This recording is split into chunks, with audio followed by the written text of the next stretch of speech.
I think that got lost in the translation somewhere. In the first day, no one remembered that there had been a physical change before the 30-inch bit broke.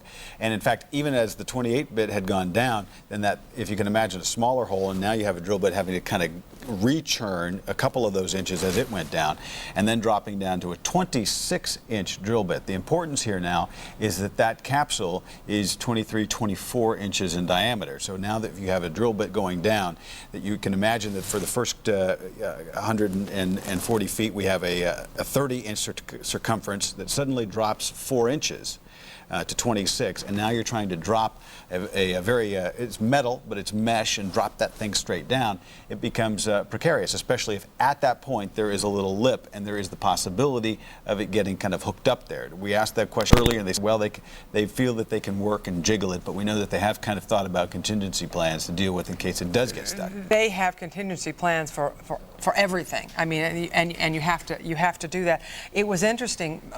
Michelle was asking about the lighting and how they would alert the miners down there who are in total darkness. Probably Bob Dolans, who was the former deputy secretary in charge of mine safety from '95 to 2001, has been our guest here the past several days, and he told me that the strobe is incredibly bright, and at this point it is unlikely that any of the headlamps are still working. So they have in fact been in total darkness, and he said when that strobe comes down there, you know, if they are conscious, a number of them, it's like, I mean, it's blinding and will be blinding for a few minutes, and it will take them some time to get accustomed to it and be able to move toward it. Well, some of the things to think about in terms of that, we think of them being in darkness, and you think maybe for the full 3 days, because we're told, oh, they have headlamps. Those headlamps have a battery power that will last 8 hours. Certainly that's been exhausted. But remember,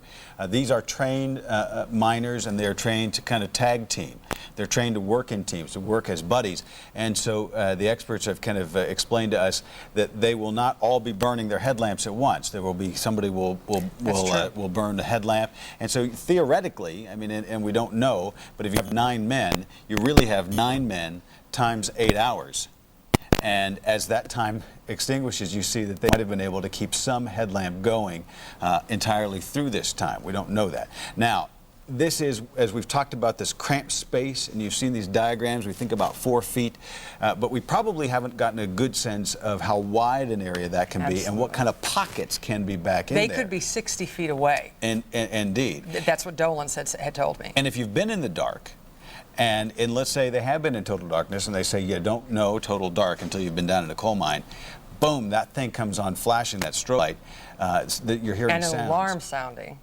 You wonder why do you have to send down and leave that capsule down there for half an hour? It may take that time for them to kind of work through the sudden chaos of that, even as they would be expecting it and hope, to kind of find their way there, find the thing, and then we don't... hard to even imagine the physics of working that 92-inch capsule into a place that's 4 feet high with the drill bit having gone down into the floor. You got to find it. You got to get into it. There's a lot of things that can go wrong there. Now, I think we should clarify something. And would you clarify this for me, Scott? Is video camera in real time? Will they be able to see exactly what the video camera is seeing at that time? That would be a very encouraging thing. The governor said that is. He said the other sensing equipment, the things that might be detecting kinds of gases in the air, some of the other environmental tests, those are not real-time reporters. They are allowing time for it to kind of collect information. But you would think if the camera showed that there was movement and that the men were conscious, and able to move toward them, whether or not they, what the gas readings were would be moot because they were surviving. So. Yeah. Now, I know that the drill operators have said once they get that apparatus out, before they even get that capsule down, they're going to be listening. And at this point, the pressurization of the chamber, if the water is down below that level, no longer matters, and maybe they're able to kind of knock down some of those compressors. They may be able to even hear things, maybe just very non-technical. We want to go back immediately. This may be the most important announcement. Governor Schweikert is reapproaching the podium now in Somerset. I don't think it's going to take too long. I'm very happy to report that at about 10:16, we did break through. we broke through down at 239.6, and it certainly is an encouraging development, and the operation now is ongoing. We ready ourselves for this second step as it relates to the real rescue effort, and start to take the steel out of there, and hopefully we're going to be good to go. The other thing I'll add is we have the belief that we're going to set up a communication device, telephone, and send it down that 6-inch pipe that is not too far from rescue shaft 1. And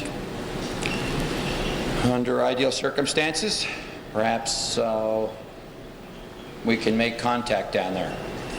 And we'll see what comes of it. I don't want to say any more than that, but that's the outlook right now. Any reaction from the families yet to this latest development? No, I've been here and unable to put in time with the families. If I could just finish this, and it's important so you understand the amount of time that has transpired between when the breakthrough occurred and as I come back out here, and at least 30 minutes later, that it's for good reason. One, we had to confirm at this location that in fact had occurred, and two, as governor, knowing that I made a commitment to the families that they would hear first about such significant developments, that as those minutes went by, it was dedicated to the step of informing the families first, and at no time during this entire process will I permit anyone who is supporting this operation to do otherwise. And so I'm happy to report for you that the families did hear first. And so I don't know. I don't have a remarks on that. Last question. Have you heard any reaction from, as far as the drill workers and the people who are working at the scene after their 2 days now? Exhilarated. Governor, any idea how long it could take under ideal circumstances to know whether or not these miners are okay? I think we're quite a few hours from giving you a concrete answer to that question. It's probably going to be at least 2 hours, and we're now in the process of bringing up the steel and literally moving closer with the rescue capsule, and we're probably looking at least 2 hours before we're ready to field those kind of questions and give you good answers too, rather than vagaries. Thank you. Governor Mark Schweiker with the word that from the official word that we've been waiting so long to hear, the first, we hope, in a series of optimistic reports, confirming a report that we indicated here 38 minutes ago here on Channel 4, that the tip of the drill bit had indeed broken into the chamber, and now we have confirmation of our initial report here 38 minutes later. Now we have Wendy and Michelle standing by, guys. Now, again, this is completely underscores what the governor's agenda has been thus far, and that's get the information correct, and get the information to the families, and then let it get to us. Now, we were fortunate enough to get a source confirming to us that they had broken through that ceiling, as Scott said, 30 to 35 minutes ago. Why does it matter? Well, it matters when you've been out here for 75 hours and you've been waiting for this critical moment. It certainly matters a heck of a lot more to those families inside who've been waiting for this very, very important news. And now yet another phase of this very long process begins, yet this is when things start getting more interesting. That's right. Now it's game time. What they have to do is take up all of the piping. And when I was out there at the site last night, they had huge flatbed trailers with all of these very long pipes. And if you can imagine what they do to get the drill down there is they have to put a pipe on, push down, put another pipe on, push down. That takes a very, very long time. Now to get it out, same thing, pull it out one at a time. It's going to take some time, at least a couple of hours, and then they're going to have those hyperbaric chambers ready, but we may not need them because the pressure may be okay. Yeah, and the tricky situation about this is, even though they've broken through that ceiling and they've gotten into that room, there's no guarantee that these men are actually there. If you think about being in the basement of a 2-story building and that basement starts to flood, you go upstairs. These guys went upstairs and they turned down a hallway and they went to the very last room in that hallway. That's where these drills are. far. There's no guarantee, though, once they get in there that those guys are actually in that room, so the rescue efforts continue down the hallways until they find these gentlemen. And you know what, Wendy and Michelle, let's talk about another important bit of information the governor just released is that they are planning on dropping a two-way communication device, a phone of some kind, through that 6-inch pipe through which they were pumping the pressurized air, which would indicate to us that there is not an air pressure problem as far as puncturing the bubble now. And that could give that's the indication that we're getting. Now, had you heard that before? I hadn't even heard that as a possibility because we had talked about, well, it's going to take an hour to get the equipment out, and we're going to have to lower down the basket, and so we were all thinking maybe we wouldn't have any sign for another hour or two. But it could be that they may be, as we speak, dropping that phone, that communication device down. The last we heard from out here, Scott, was when that seal had been broken and there was much scurrying to make sure that that was capped again before they could begin with any of the drilling. So that was the last information we had on the whole pressure situation. Again, their focus then shifted, of course, to the water and that level being such a critical, part of this scenario. Now that that's low, Scott is very, very right in this assumption that we could be progressing a lot faster than we all know. Yeah, where the air is being pumped in is at a different drill. It's a completely different drill set up right beside the drill rescue number 1. At this initial drill, they drilled a 6-inch hole, put some pipes down. They did not want to send any kind of communication device down there initially because they didn't want to interrupt the airflow. They were sending really hot, pressurized air down to the guys so they could breathe, hopefully stay warm. They didn't know if it would work or not, but they said, hey, it's worth a try. Now they may be able to send some sort of communication device down that air hole because of this new fact that they broke through into the chamber. We'll see. We haven't heard any more about that, though. You have to wonder, though, if they have lost their headlights and it is completely dark and they're not around where that pipe is any longer, they might not even know that it's there. So that doesn't necessarily mean anything if they don't get any communication back from that. Sure.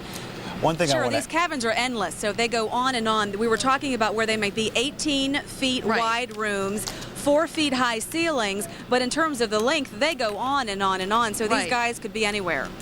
One thing I wanted to point out, I watched very carefully a lot of the video that came out of the scene today, and we've thought about this in terms of the seismic devices listening, and we know that it's been since 11:30 on Thursday morning when we last heard the tapping coming back. And they've talked about the fact that it's hard to hear over the equipment. And so in a sense, we maybe got a sense that they haven't been trying to hear. Well, as I watched today, I watched the pool video, there was intense effort to listen. In fact, as we go into our 11 o'clock broadcast, we'll have a number of stories building on the information we've learned in this last hour.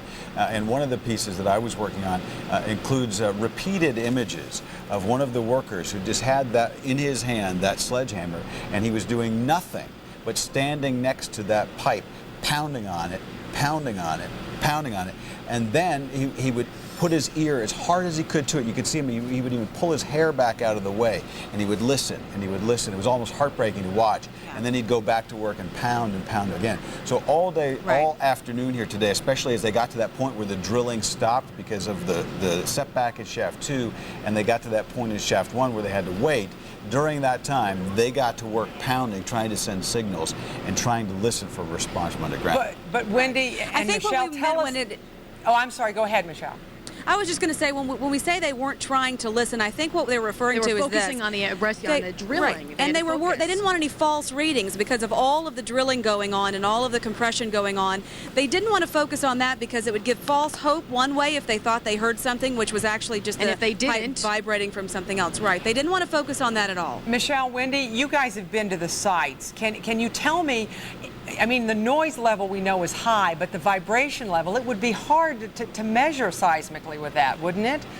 Describe it. Well, I'm not a scientist, so I can't say, but when I was there, it was extremely loud. There were very, very large trailers with generators, air compressors, and remember, they were pumping up the water. And remember, there are 9 pumps underground. They just added a 10th, 9 or 10 pumps above ground, 1 submersible with this continual motion down below. I think it would be very difficult, even though we are not scientists, to hear anything of any nature. That's right. Wendy Bell. But, what we want to do right now is send it back to you guys, and we have a lot coming up on Action News at 11. Jake Ploger's here, Sheba Russell, Megan Jones. We have a lot of information to give you, Scott and Sally. And stand by. It's going to be just a matter of moments, actually, as we kind of work through the broadcasting housekeeping here, as we've gotten amazing information in this hour. And we know a lot of people have been out on a busy Saturday checking in, checking out. I know a lot of people have called saying, what's happened? We're going to begin our 11 o'clock broadcast with a complete report to examine the latest information on the breakthrough in Somerset in hour 75 right now. Trapped miners. Action News Live team coverage continues. We have reached a critical phase. A critical phase, a critical hour. Exhaustion, frustration, and still hope. It's a fragile state of affairs down there. Crews exercising caution without compromise. Counting on that massive board to break through. And good evening, everyone. Action News breaking the news about 45 minutes ago. Breakthrough is the word. The drill bit, the bore, has broken through to the chamber. Hour 75. And in Governor Mark Schweiker's words tonight, we're there. A cautious pace continues tonight, so let's begin with the latest since 6 o'clock. All right, Action News sources confirming, as we told you, about 10:10 this evening that the drill bit broke through the ceiling of the mine shaft. The AP confirmed that report about 10 minutes later. Earlier, Governor Schweiker said rescuers have now drilled down to about 6 feet from the space where the 9 miners are trapped. Now, we did have a broken seal on rescue drill number 1 at one point. That forced crews to shut down the drill for a time so that seal could be repaired, another hurdle. But that required pulling the rig to the surface once again. And more welcome news tonight. Officials say 30 feet of water has been drained from the mine. That was what they wanted. That was the amount needed to give the trapped men more room, more water level than they actually needed to ensure that the pressure won't rise and causing that water to come through as that drill bit punched through. Action News team coverage begins tonight. Michelle Wright and Wendy Bell live in Somerset now.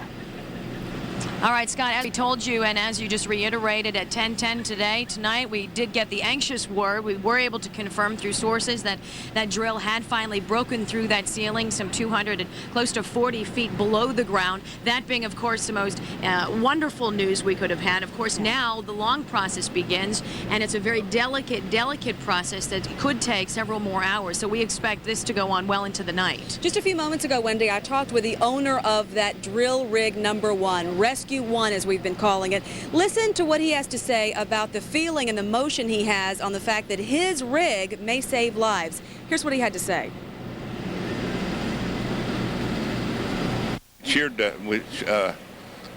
Broke a bit. And what caused that? Just a hard limestone? It happens. It happens. We've got brand new bits and got 10 feet out of them and shank them. So you never know. No, you never know. You think you're going to make it all the way through? I hope it makes it all the way, the rest of the way. And we've only got 18 feet. We don't want nothing to happen now. How does it make you feel watching your rig there trying to save these guys' lives? I just hope everything works out right. And that was Gene Yost. He is the owner of Rescue 1. Again, we just confirmed about an hour ago that the drill bit did break through the ceiling, and we are anxiously awaiting any word on what happens next. And as we shift gears now to move to the next phase, the phase that is so much the rescue here, we want to bring in Action News reporter Jake Ploger, who's going to kind of give us the A to Z of exactly what is involved here. Jake, it's been a long day, but you've managed to piece together lots of facts for us. We have. It took the better part of 3 days to get to these miners. Now, the next stage, which is also a very difficult, very delicate stage, begins, and it begins with the SMART team, which is the Special Medical Response Team put together by, there's 2 doctors and 5 paramedics. Now, they've been standing by for days waiting to get their opportunity. Their time has now come for this very delicate situation. They've been training for this, and now it's time to get down in that mine. Getting to these 9 miners is just one part of this operation. Getting them out is a whole other story. Once we break through, there's a lot of work that has to be done before anything else can be accomplished. The drill piping must be removed, and the hole must be prepared for the next step. That third step is getting the rescue capsule down there to see what it's like. Governor Schweiker got a first-hand look at the capsule earlier, but he, along with the rescuers, must now wait. Everybody on the surface, the rescue teams, all medical personnel, they're ready. The equipment's ready, and so as quickly as we can get through and do what's necessary, then we'll put the capsule above it, go down, take a look around, hopefully see somebody there and be able to have communication with somebody in the mine. And they're hoping to bring the capsule up with miners who will then be taken to decompression chambers. The patient will be taken out, placed on a stretcher, brought up the hill to the decontamination area. Their clothing will be removed to decontaminate them, and also so that we can examine their entire body as part of the treatment and triage that we need to do. And they'll be put in robes and then taken right to the recompression chambers, where the pressure will be increased to equal to what it was in the mine. Now, Governor Schweiker spoke at length about the special response team waiting to work on some of these miners. Now, it also includes about 18 helicopters, medical response helicopters, along with about 12 ambulances. Now, he also spoke of about 2 paths which the miners may take when they are raised to the surface. One is they will go right to the decompression chamber and then off to Conemaugh Hospital. Now, for some of the others, they will be in the decompression chamber for about 24 hours for observation. They will then be taken to Somerset Hospital. So this is a very delicate situation, and it's just beginning at this point. I'm sure this is going to take a lot of hours. It was a very good report because it does show all of the intricacies involved in this, and I thought it was very poignant when Governor Schweiker said, as he was looking around on the site at all of the operation, it's amazing what we can do in America in a short amount of time to save lives. It is amazing to operate, to get all of these different bureaus together, and this is not a usual rescue. This is something that is very out of the ordinary, and to be able to find the right people to come in and be able to pull this together is amazing. Well, we're hearing our producers just telling us that at the mine site, Wendy, people are celebrating. We're just getting word that there's a lot of hugging going on, and you can only imagine being there. It sounds like the producer is telling us where they've lowered a phone down into the shaft, and apparently now we are getting reports of some kind of celebration going on at the drilling site. I can't wait to hear more about that. There's no official comment. We can't confirm this. Our producers We're trying to and give our it to you staff first. are saying that they lowered a phone and there's a lot of celebration, and we just can't wait to hear what happens next. You got to stay with us for that. Right now, we want to talk to Megan Jones. Megan, come on in here. You know, we've been talking so much about the mechanics and the science and the medicine and all of the technology that goes into this, but it's the people down below that I think we're needing to focus on right now. And in fact, we know a little bit more about these men, and we'd like to tell you a little bit more about them before we bring in Megan. Okay. Take a look at this. Let's talk about these men. Thomas Foy, age 51. He's the crew leader. Also, his son-in-law, Blaine Mayhew. We also know John Philippi of Gray is among those trapped. Now, he's from the community of Gray, as is Ron Hillman. His wife, she runs a daycare center there. Also, John Unger, he's 52. He raises cattle on his family farm. Randy Fogel, he's 43. He's from neighboring Garrett. And Robert Pugh from Boswell. Mark Pompernak, age 40. He's from Somerset. He's married, father of a little boy, little girl. Name of the final 9th miner, though, is still unconfirmed at this point. Obviously, that's something we're going to look for in the days to come, in the hours to come. But right now, as we said, as Michelle said, we do want to bring in Action News reporter Megan Jones. And Megan, you've been in the town of Gray, where I believe there are 4 miners are from there. And this has got to be a pretty amazing little community to have these 4 men missing at this point. You know, I'm sure tonight the people there are extremely happy to hear about the good news that we've seen. And, you know, it seems like everywhere you go in this small community, someone either knows one of the miners or knows the family of one of the miners. Tonight, Action News went to Gray, Somerset County, where some of the miners reside, and here's what the people there had to say. The work continues around the clock, and so does the frustration and worry. A few of the trapped miners are from the small town of Gray in Somerset County. It's been 3 days. I know they're trying, but I wish they'd hurry up and get them out of there as fast as they can. Josh Beener spends his summers working at this outdoorsman shop on Route 985. He says all people can talk about is the rescue effort going on 2 miles down the road. Just last week, he saw one of the trapped miners inside the store. Robert Pugh was buying his hunting license. I don't know how I describe the feeling. I was kind of upset about the fact that I saw him then and this all happens. In the course of a few days, so much has happened to this small community. Josh is hoping things return to normal soon, and Robert Pugh will be back home. Yeah, I'd like to see that. I'd like to see him in here tomorrow, find something, but we'll see how it goes.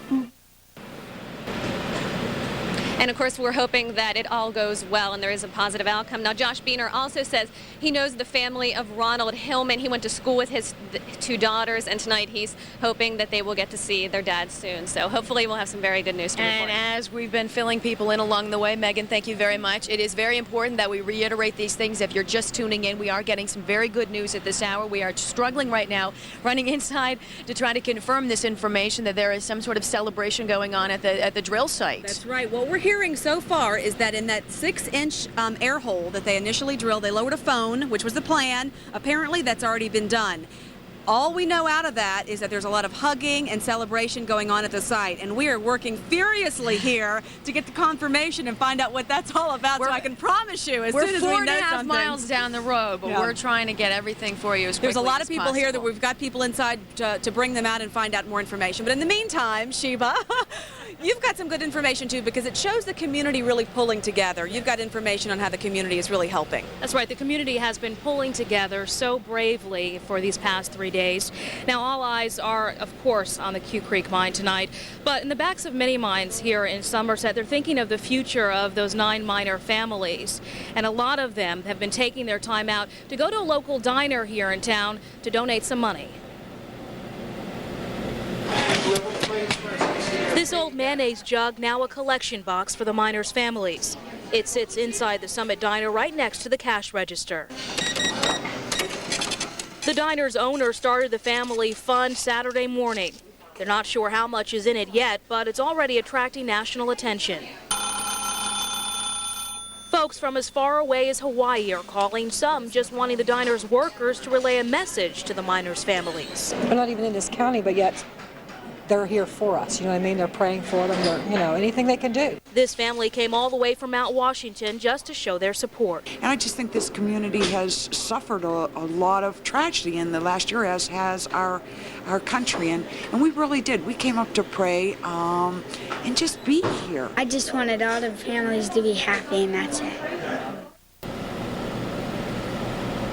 Now, when we stopped by the restaurant, the diner, the owner was not there. So the best bet, if you'd like to make a donation, is to either stop by the Summit Diner or make a phone call. Michelle? All right, Sheba, thank you very much. Again, the news, if you're just joining us, the drill bit has broken through to where they believe these men to be. We don't know the condition of the ceiling, but we are getting some celebration from the scene. And as always, we promise to bring you the very latest as we know it, and as soon as we do know it, we're going to break back in. Scott and Sally, for all of us out here, we're going to go back to you.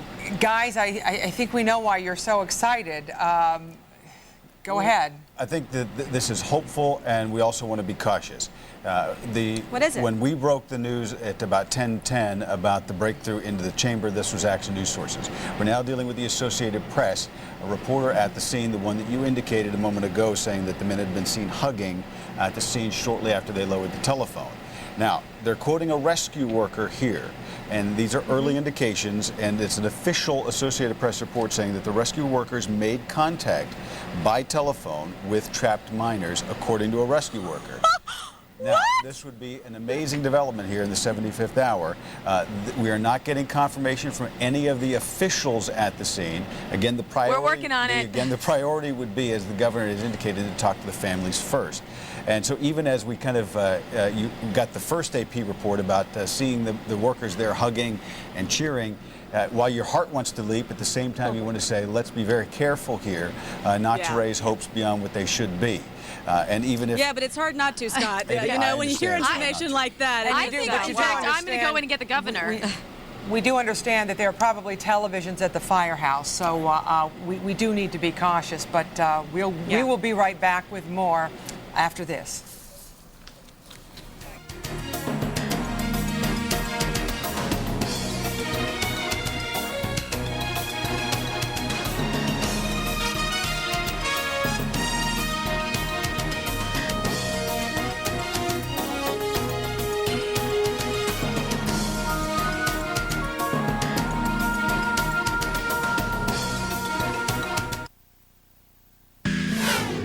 Trapped miners. Action News Live team coverage continues. All right, we want to update you again. We want to caution that this is a report from Associated Press. We have not gotten confirmation from the governor or from the DEP Secretary David Hess, but this is what Associated Press is reporting. A rescue worker tells AP that rescuers have made contact by telephone with some of the trapped miners. That was the telephone that they dropped just about a half an hour ago through that 6-inch pipe at the site where they were pumping in the pressurized air, but this is not confirmed, we want to emphasize. And if there is official confirmation, obviously they're going to go to the families first. What happened, an AP reporter saw a celebration at the scene, a rescue worker saying they'd made some contact, some kind of, as they dropped it down. We didn't learn until the news conference, the governor's news conference at 10:15, about the plan to even drop the telephone into the air pipe. We're not talking about the pipe that they've drilled. Action News broke the story at about 10:10 that they had entered that chamber with the drill bit, and then the AP confirmed that about 10 minutes later. The governor confirmed that about 25 minutes after that point. And here now, indication, celebrations at the scene that when they drop that phone, there may be people at the other end. And in fact, Michelle and Wendy had reported before we even saw the Associated Press report that there was celebration at the scene. We weren't quite sure if the celebration was just because they had already dropped the phone, but then we hear from Associated Press, unconfirmed, that it was because they got contact back. This would be the blockbuster headline of the week. To get a sense, I want to walk you through some images here now, Sally. One of the things that that we would know to be true is if there is celebration at the scene, it has been a hard won, and that is because the men that have been on the scene have been fighting day in and day out. And here's a look at what they went through just today.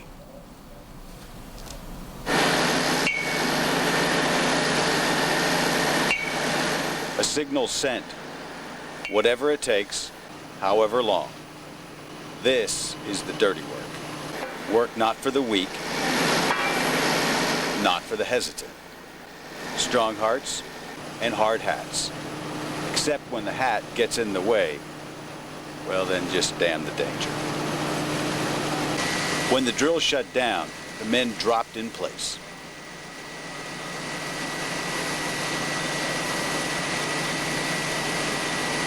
Something to drink, something to smoke, something to say.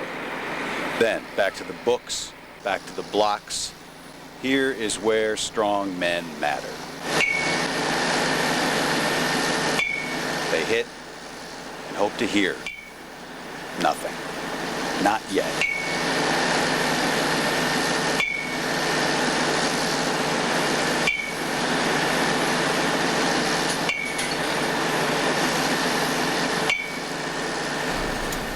Well, the not yet may be now yet, as the AP reporting the amazing news, the celebration at the scene, that as they've dropped that phone, the taps, maybe they couldn't return the taps, but a phone dropped down that air pipe apparently is being answered. You hate to use a cliche for fear of appearing flippant, but when you say light at the end of the tunnel, that is perhaps what we have right now. Tonight, as you well know, and especially right now, the DEP mine safety experts are poring over every possible option, multiple scenarios, including worst case. So we talked to one mining expert who has worked with us and with these men before, and he knows all about the process. Bob Dolans used to be the deputy director for deep mine safety for the DEP. He has no doubt that in that war room, everything is being considered. Knowing the Bureau Director, Richard Stickler, he has a decision tree of every possible worst-case scenario as they proceed. If they punch through the roof of the mine and they have a roof collapse that pins the drill, a large rock pins the drill bit against the floor of the mine and they can't pull it back up, that could be a problem. I'm sure they have contingency of how they can drop someone down, a capsule down from there. There is also the lip in the shaft number 1, a result of going from a larger diameter bit to a smaller diameter one. What if the capsule gets hung up on the lip and can't get past it? Possibly putting someone in a harness and dropping a human down. They would try the capsule several times, though, before they would move on to the contingency. Oh, absolutely. They would be moving the boom around, going up and down several times. But keep in mind, that's to get down there with the sensors to find out what's going on. When you have people in the capsule riding down, you can't be banging it around. Well, because that process is so delicate, that's why Dolan says they keep drilling with shaft number 2. But you know what? That seems moot right now because it looks like shaft number 1 did the job. At the points where hope seemed to dim and it seemed like a dismal effort, here now we may have an incredible outcome. The governor had talked about this being a process of work and then the real rescue effort. I don't think he meant that in a way to diminish the efforts of those who've been drilling. But this is now where the guys that have been standing there, the guys that have been drilling, they've been kind of walking through that capsule, through exactly what to do in the next stage. All of that work of those days, this SMART team, the best of the best, the ones who are professionals, but they've volunteered for risky duty, are ready to go. You know, it's interesting. We talked to Bob Dolans and we said that we didn't know what the families were cautious. They were anxious, but you had a sense that all of the workers and that the people from both the feds and from the state had to believe that these men were alive, because that forces you to work even more diligently, even harder, even faster. And can you imagine how they would be buoyed by this news? Now, again, if you're just joining us, and we know many people may be, to be amazed at hearing this far into it, not only the news that there would be a breakthrough into the chamber after all of the ordeals and the setbacks, but that there would be actual reports of contact. This contact coming via an audio connection down through not the newly drilled pipe, but through the pipe that they'd originally been pumping all of that air down into the tunnel. Here we are now working with the AP reports over the last 10 minutes, also working as we've been in and out of pieces here with our reporters at the scene, trying to get confirmation, and we expect to have a lot more information very shortly. We're hearing reports that are unconfirmed that we're not going to report because they're unconfirmed, but and because there is to be respect for the families, and we all recognize that, and that has been the governor's primary concern. But there are a number of reports, as you said, that would leave us quite optimistic. I think the thing to say here on Saturday night at 11:22 is don't go anywhere just yet. We're expecting to get a lot of information here very shortly. Betsy Mallison from the DEP confirms it is good news. That's a quote. And you can imagine then why they were hugging and cheering at the scene. You know that they, in that Sipesville Fire Department, where they've had that hookup, where they're waiting to get word that there may be incredible celebration going on there, although may be cautious about the conditions, as we don't know the extent of the conditions of those underground. I think, are Wendy and Michelle ready? Guys, they're ready? Hello. Yeah, hi, I'm sorry. What else can you tell us?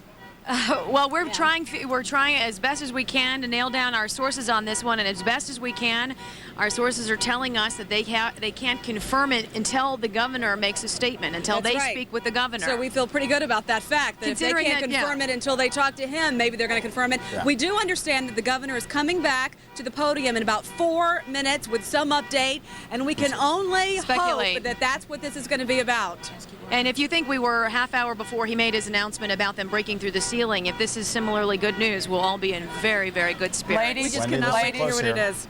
Ladies, we've just heard, we've just gotten word in our ears that an AP report is saying that a rescue worker says they are. Scott's got it. Let's read this. The mud-caked rescue worker says, quoting here, I'm sorry. They're all down there. They're waiting to come up. All of them? 9 of them. We've talked to them on the telephone. Yes! Governor Mark Schweiker is making his way back into the auditorium there in Somerset, and we're expecting to hear. Yes! You can.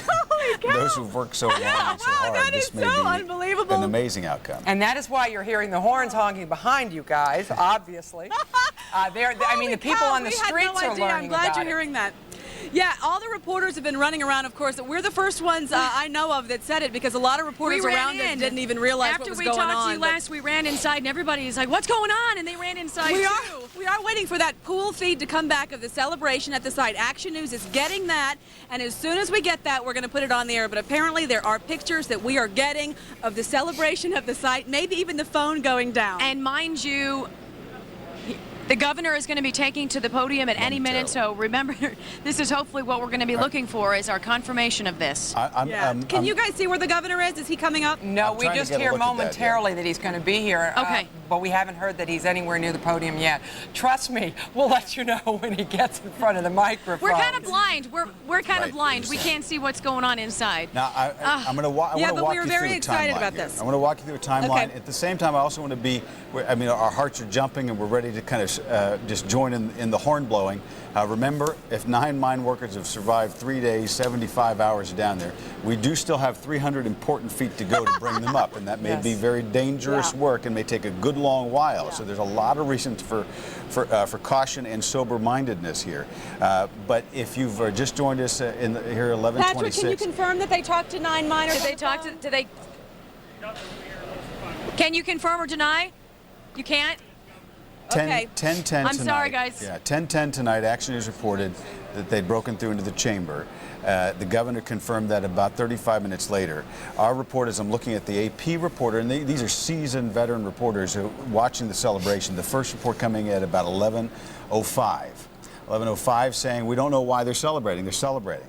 At 11:11, we have the word contact by telephone, at least with some reporters, or some trapped miners. At 11:14, saying that they had made contact with more than one miner. At 11:15, confirmation, and then here at 11:19, a more detailed report, and in the last 2 minutes, the quote. And you want to take another crack at that quote? I know you had a hard time with the first time. For those of you who are just joining us, I'm sorry, I apologize, but I think, as you can see, the emotion is overcoming all of us.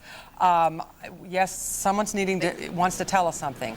Guys, Wendy, go ahead. I'm so sorry. There's a big caravan we're watching of police a cars. motorcade of police cars and the governor's Suburban. They're pulling in to the stage. I can tell you this, he'll probably be up in less than 30 seconds. In all of the news conferences, Wendy, we've had here since Wednesday night, I can tell you this, they kind of snuck in.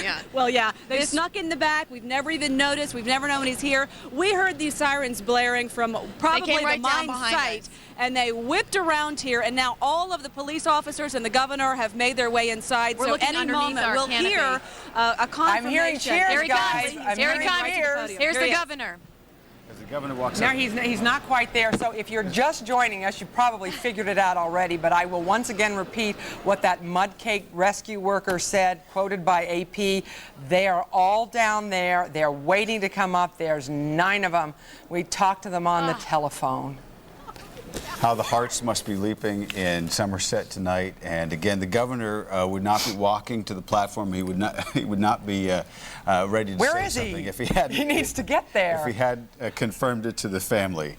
Apparently, as he got out of his car, he's walked to a briefing room, but and we're looking for any signals here. We're reading body language, and the governor apparently, as he got out of his car, pumped his fist in the air in his own sort of celebration as he walked. And I think that may have been the point at which we heard the explosion of cheers from the media crew and media crew ready to cheer there. Well, we're going to have to calm down a little bit because little birdie just told me in my ear again that he is on his way to get his own briefing, and then he's going to brief us. But I've been told that he was walking briskly with a great big smile on his face. All right.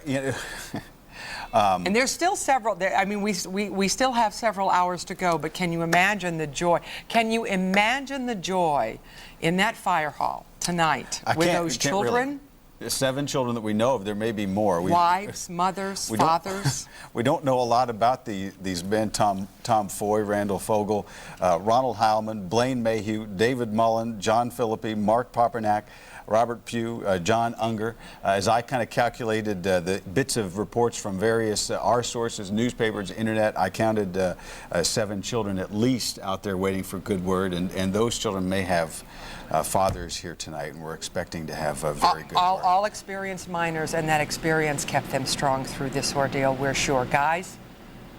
All right, I just can't stop smiling. I can tell you that while we're still awaiting confirmation. A lot of work still has to be done, though. That's absolutely right. And to give you an idea of the behind-the-scenes efforts that we've had to bring you the information as soon as we can before anybody else gets it, Jake Ploger, Action News reporter, Jake Ploger has been running around, and you've been able to get a lot of this information firsthand for us. Your thoughts? Well, it's amazing, simply, to have the actual confirmation that there are 9 miners down there now. The other part starts, the very delicate part of actually pulling these guys up. But knowing that they are alive is a little big load off of everyone's shoulders, and I'm sure including the people going down there to get them now. I don't think anybody is going to be satisfied until we can get these people in the hospital and ultimately back home again with their families. And as Scott was saying, they've got lots of family members waiting. Now that they're alive, according to this AP report, I should keep saying and that tell the apparently governor on the phone, they said 9 guys are alive. They have a lot of work to do. It's going to be a very delicate operation to put the basket down and to get all of the guys up and back in. And then there's a lot of concerns with their health. Jake, you were saying 18 helicopters standing Absolutely. by? They have 18 medical helicopters standing by, about a dozen ambulances. Now, there's a couple different paths of what they can do with these guys. Number one, once they get them to the surface, they're going to have to decompress them. They're going to have to cut their clothes off, decontaminate them, because they have a lot of mineral carbon and things on them, which is not good. Once they do that, they're going to take them in the decompression chamber. Now, some of these guys may be better off than the other guys. So the ones that are in bad shape, they're going to have to they're going to decompress them, take them immediately to Conemaugh Hospital. Some of the other guys, they're going to leave them in there and let them get acclimated and then send them to Somerset Hospital. All right, and it is going to take some time, but at this point, the big chunk of time can you hear me, is Wendy? now.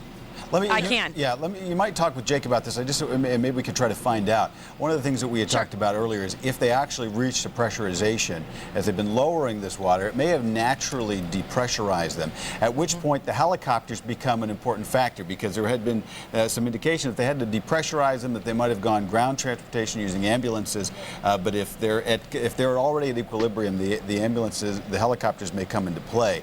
So is there a chance here that the decompression chambers won't be needed? I think that's the question. That we can't answer at the moment. I think they're going to take these guys by a case-by-case basis. Some of them are big, some of them are small. Some of them may react differently. A lot of it depends on some of the food, maybe the water they have in their body, and how many bubbles have happened within their body. So I think it's going to be a case-by-case basis as to whether or not any of these guys can fly, or will they'll have to travel by land. I think right now, here we go. We got the governor right away. Let's go to him. Where is he? Here he comes. No, that's him. That's not him. Yeah, we've been looking at his. We've seen his that's blue not shirt. him. Mark, Mark. One thing too that the governor had to say on his former press conference that Jake was talking about is that cylinder, the rescue cylinder. The governor actually got it in himself. He did, try it out. I saw it for myself, and hopefully this next press conference, which he's coming up. Okay, here Michelle, he is. we're watching him. He's walking. Michelle, to the, he is. the He's podium. almost at the microphone. And he can't stop smiling on the way. A man who became governor as Tom Ridge moved to higher duty, and one certainly put through the trial this week.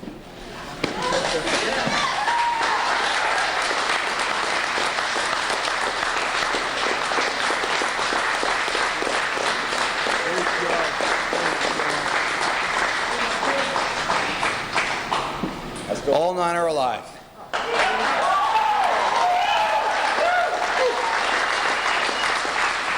Just an incredible development, an encouraging development, and I want to offer tempered remarks because we've got mission critical work to complete. But Dave Larisky and I just had the never to be forgotten pleasure of leaving the drill site and spending time with the families. As I mentioned to you, 3 days ago, that our approach was going to be with significant developments that families would hear first.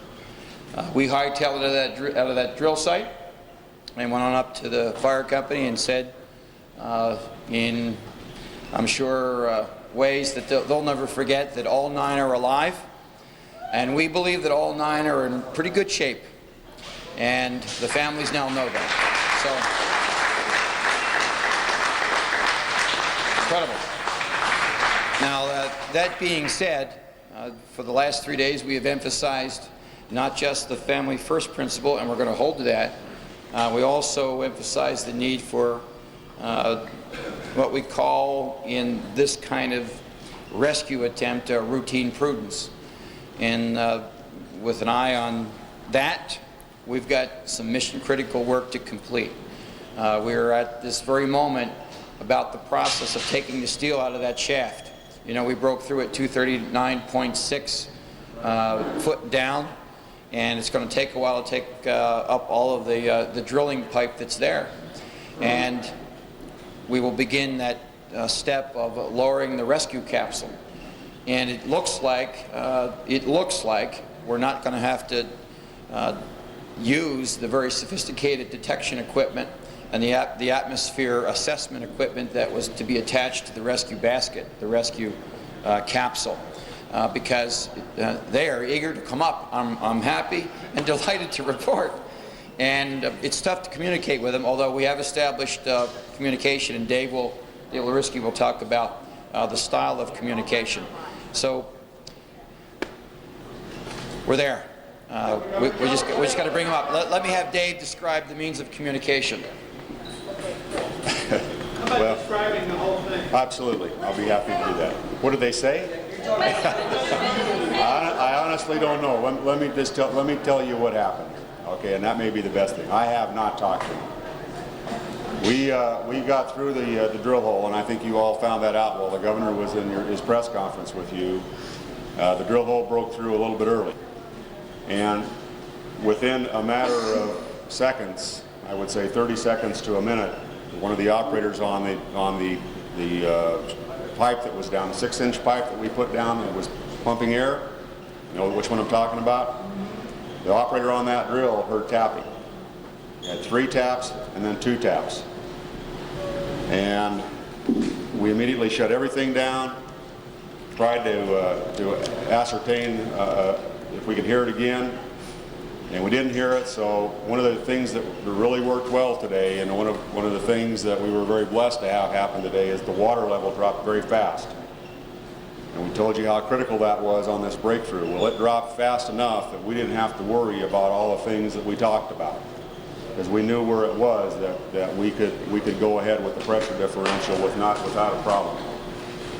So we were able to extricate the drill steel out of the 6-inch borehole very quickly. As soon as we got that out, we dropped some headphones down that, communication line down that, a 2-way communication system. The minute it broke the mine, we were on the other end of it. One of our people, he immediately started to call. They picked it up and they began to have a conversation.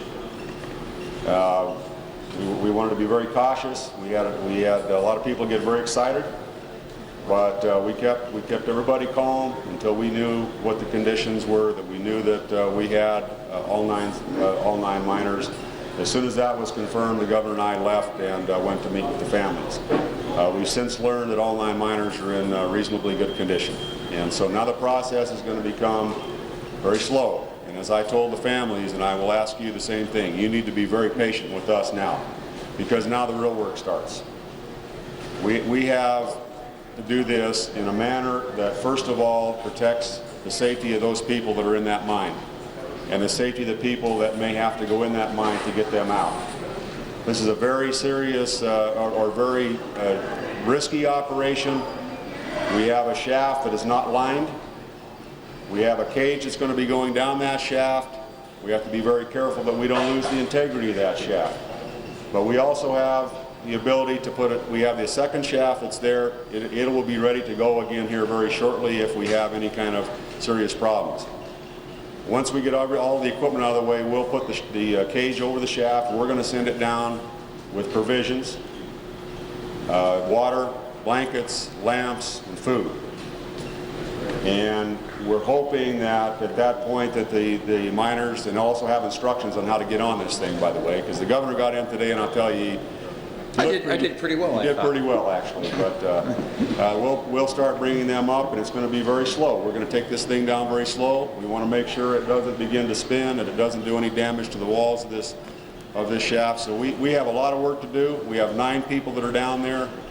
You know, I can't give you any good estimate of how long this round trip's going to take. But we will maintain constant communication with them. We will every time, as much as we need to, send provisions to them to keep them comfortable as best we can. So all that work, the preparatory work, is occurring as we're here right now, and we're hoping to be able to get that capsule over that shaft here very quick and start down to start the work. Go ahead, Rick. You said when the bid was over in the military zone, there was cheering among the family members similar to a football. Yeah. What was the cheer like when they found out that their loved ones were alive? like that team had won the Super Bowl. And someone yelled, "Praise the Lord." So it was that kind of uplifting moment. I mean, tremendously welcome news to understate things for the families. And did they give you any of the two-way conversation that happened once that the device was down? Say that again? Can you walk us through the first discussion that you had with the miners once the two-way finally made down there? Well, they first of all determined whether or not they would get a response, and they did. And so they began just a very calm dialogue to ascertain the condition of people, who they were talking with, and to begin to talk about the other miners and their condition. So it's a very controlled dialogue. We have a person that's on our end of that line who's leading this rescue operation, and he's a person that can maintain that atmosphere, and so they're simply having an open dialogue that keeps the spirits on both sides up, and I'm sure we'll begin to explain to them some of the processes that we're going to have to go through now. Let's go one at a time here. Is anyone injured? Do you think anybody would require medical? No, it sounds like of the 9, one gentleman feels some heart stress, and Dr. Kunkel, as we departed, was weighing in on that, and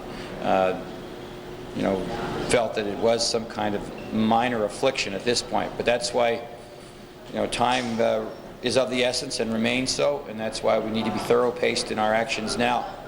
Other than that, and it's incredible. It's a magnificent development, but they're apparently going to be good to go and come up. Will people just start to get on? You're going to sit down with provisions. Will that or someone else? Yeah, that's we're going to start bringing them up. Hopefully, start bringing them up within a 2-hour period. Will they be able to do that without somebody? Say again? Will they be able to do that without an EMC going down first? Well, They'll just go ahead and get on? That's an assessment that's taking place right now. That's part of the conversation we'll be having with the people underground. We'll know for a fact what it is that we need to do on our end for those folks that are underground. And it very well could be that they would feel more comfortable having somebody there, but we left in a situation where they were still having those discussions.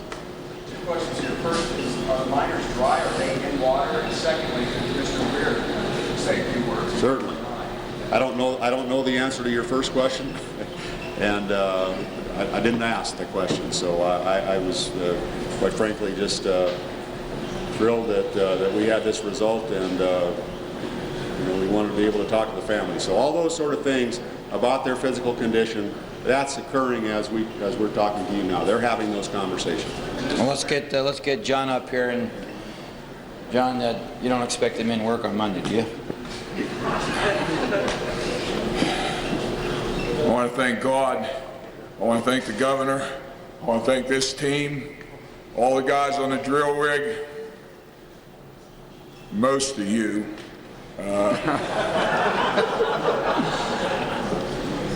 This is a miracle. We're going to get them out. We're going to get them with their families.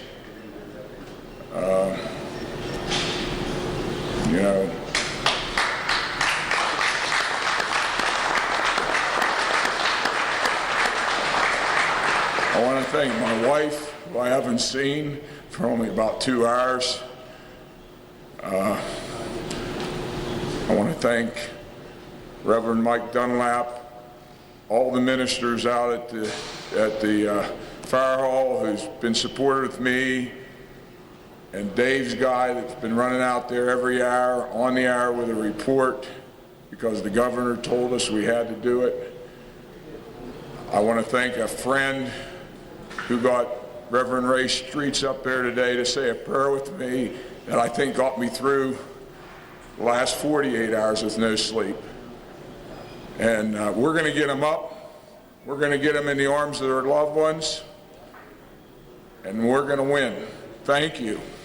John, good question, John. Are you surprised? And what did this tell you about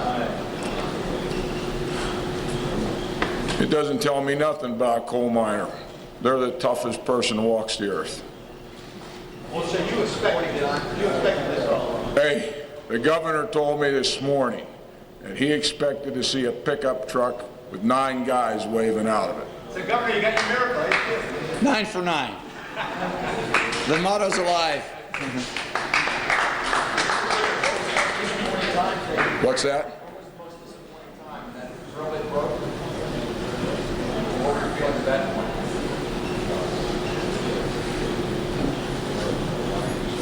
There's all types of disappointments in life, but they always turn out good.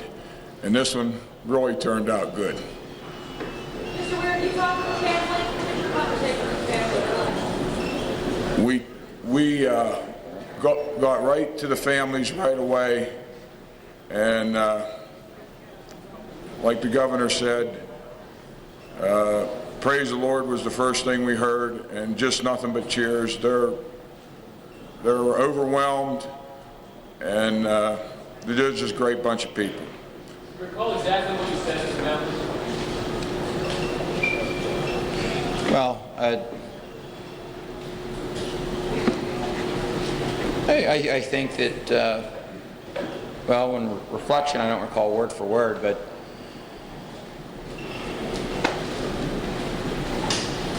it's a miracle all 9 are alive, I think I said. Something along that line. Did they tell by the look on your face when you walked in? Yeah, I think so. I think so. I think it took us probably 20 minutes to get to the stage. I mean, the hugs and the embraces and the hollering were, that's what I mentioned a moment ago, never to be forgotten. And although I think our job is not only to oversee and to lead the way, but at times put the figurative brakes on such emotion.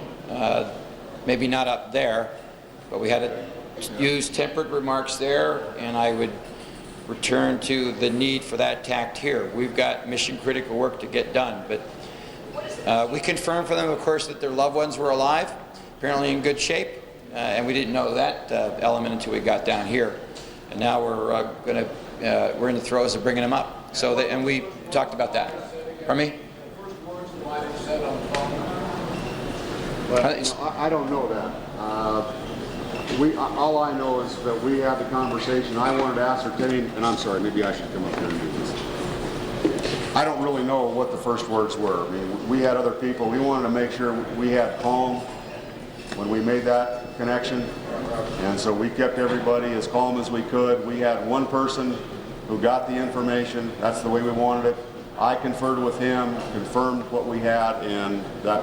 And the best guess on how long it will take you to start bringing them up? Well, we don't. That's part of what we'll find out here very shortly. On our first trip down that shaft with that capsule, I think we'll have a good indication about the speed by which we can move up and down that shaft. You won't be the first to know. Well, you may be, from what I've experienced, but you're going to be. You'll be quick to know. Yes, sir. Go ahead.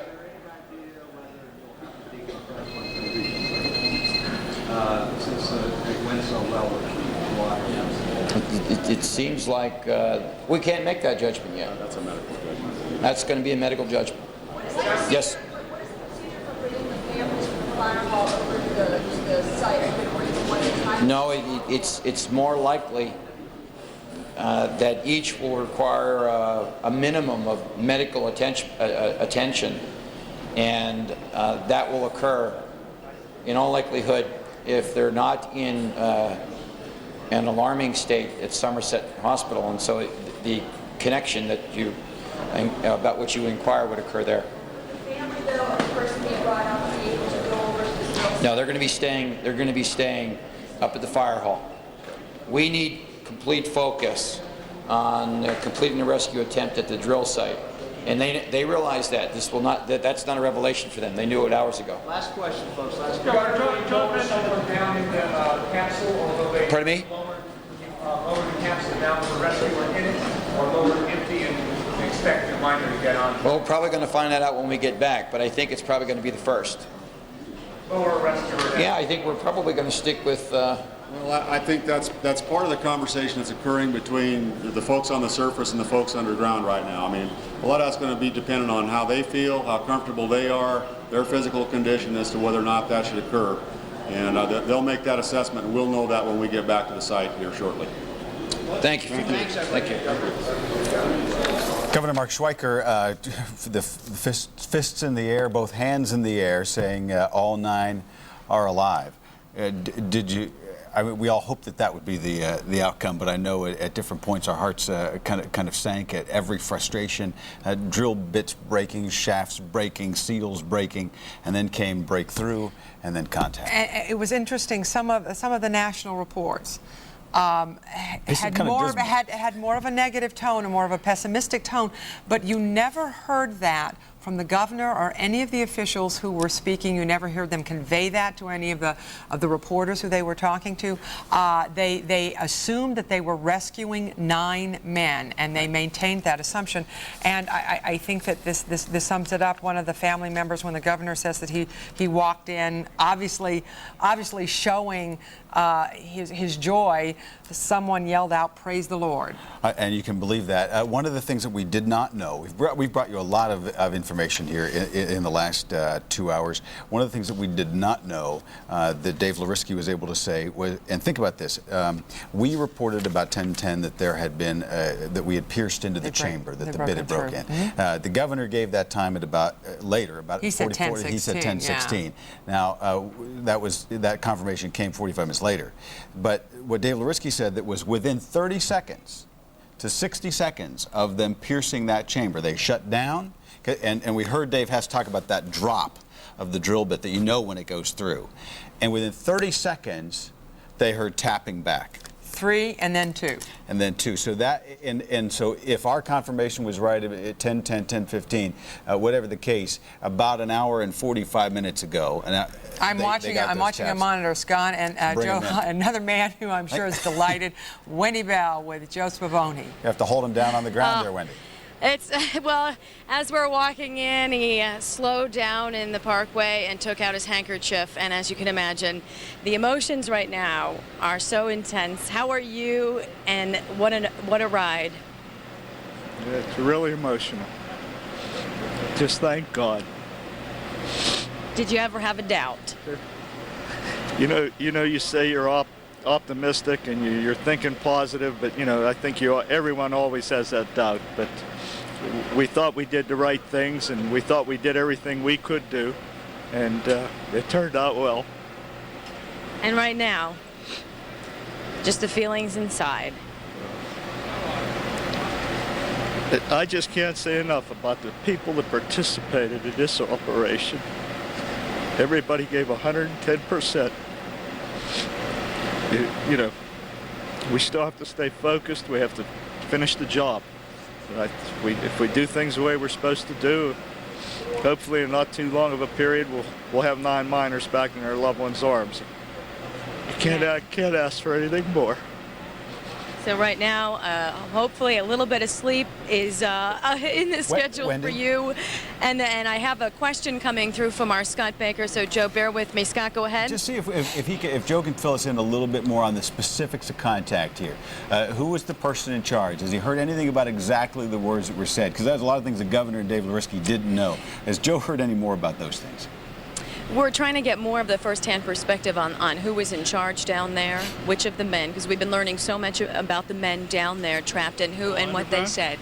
Well, there's nine people underground, which includes the foreman. So usually the foreman's the leader. Now, they've been under that ground there for 3 days now. So I didn't know if they overthrew him or not, Joe. You don't know. Well, they could have, but I'm sure they were sticking pretty close together. So. What was said when first contact was made? It was a cellular phone went down? Well, they dropped the communications line down, and I think a real quick assessment of how what the condition was, and how many are you there, and so forth. And what did they say? Yeah, they said that from the indication I got from talking to Dr. Kunkel up at the site was that they're all in pretty good shape. So I'll tell you what, we had a miracle. And I'll tell you what, these guys down below do not know about the media and the community here that have gathered along with you all these hours. And right now, our main focus is making sure we get each and every single one 200 plus feet up to all of us. Yep, and like I said, I can't say enough about the effort that everybody put forth to make this happen. I think you're going to go collab. So either have a cup of coffee, or we're having yes. Wendy, Sally. Would you ask Joe, has he gotten any sleep at all in the last 76 hours? I don't think he has. I don't think he has. Sally wants to know if you've slept at all. Couple hours each of the last 2 nights and nothing before that one, so. And I'll say tonight it's going to be a good one. I'm afraid when I hit that sack, it's going to be hard getting me up. And Joe, pleasant thank you. dreams, I know you have to Joe. go. Yes, we're wishing you pleasant dreams. Good luck. God. And thank you, Joe. Thank God. That's right. We Sally, also have standing by Sally and Wendy and Thank you. Scott. I know who you are. John Weir, he is with Black Wolf Coal. He's making some very urgent phone calls. He's on the line right now, but he's agreed to talk to us. I dragged him out of the meeting. He is with the coal company. He knows all the guys down there. And I can't, actually, he's stepping over here. Mr. Weir, come on over here. Come on over. Hi, thank you so much for joining us. This is the first chance we've had to talk to you live. Congratulations. How do you feel? Wonderful. Yeah? Yeah, it's great for all the guys out there, the drilling companies, the Black Wolf mining guys, everybody. It's just a wonderful feeling for the management of Black Wolf. I'm just a spokesman for them, and it's a good feeling. How did you find out about the telephone call? When did you hear? Were you on the site, or when did they tell you? I was on the site. I was standing right beside the owner of Black Wolf, right beside the guy that had the headsets on. How was it? It was great when I seen him hold 9 fingers up. That's what he did. He was on the phone and he held up 9 fingers. You knew right away that had to mean they were all alive. Can you believe it? No, I couldn't believe it, but I knew in my heart they were all going to be alive. Did you hear anything about what was said from down below? Everybody is so desperate to get communication with these men. Any comment on what they said? I personally didn't talk to him. A representative from the rescue team talked to him, and he asked their condition. They said they were in real good condition. One man had a little bit of pain. We're sending water and blankets down to him. You've already done that then. I did not know you were able to make contact yet like that. They had, whatever they could get down the small hole was my understanding. When I left to tell the families, they were going to try to get them some chewing gum or candy bars or something.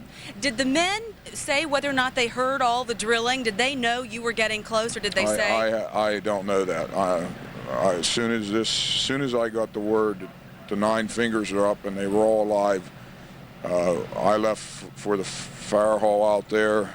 And how was that? How about the families? What happened out there? Tell me the situation. Basically, since this is going on, myself and a guy from DEP liaison with the families approximately about every hour on the recovery efforts. Sometimes there was no news, sometimes there was a lot of news, and sometimes it was backup news. Right. But what did they say when you told them? Oh, they just cheered, and man, we were all happy. It's just a great feeling. We heard somebody said, "Praise the Lord." That's the first thing that come out was praise the Lord. And I'm assuming lots of hugging.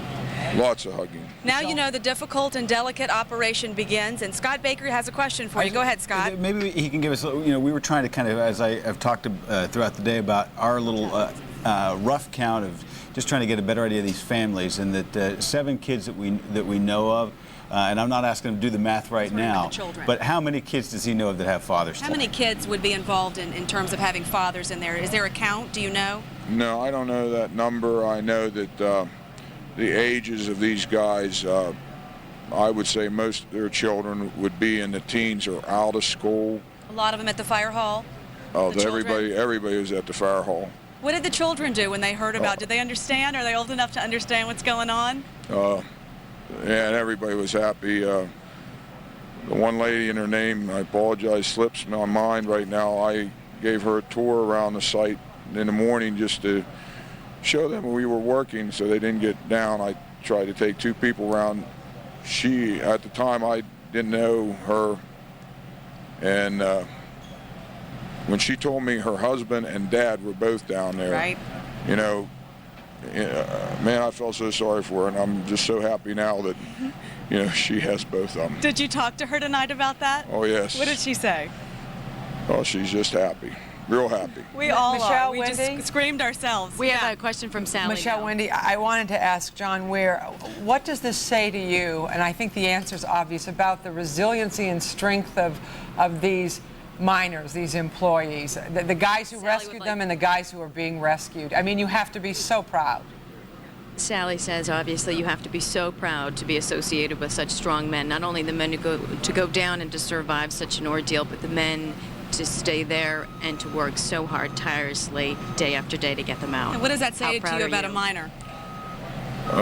Like I said inside, there's nothing, no breed like a miner.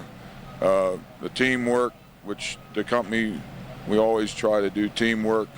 They're the hardest bunch of guys there is. It's a dirty job. All the other mining companies all over that send stuff in, sent men in, all the local mining companies, some of these guys worked another shift and then came here and worked another shift. They didn't stop. The guys from Black Wolf, the guys from the strip jobs, all the mechanics, the bosses of the mechanics, the welders, all them guys done a lot more than what I did. I just stays on with the family, and these guys were great, super. Needless to say, you're slightly proud at this point. Yeah.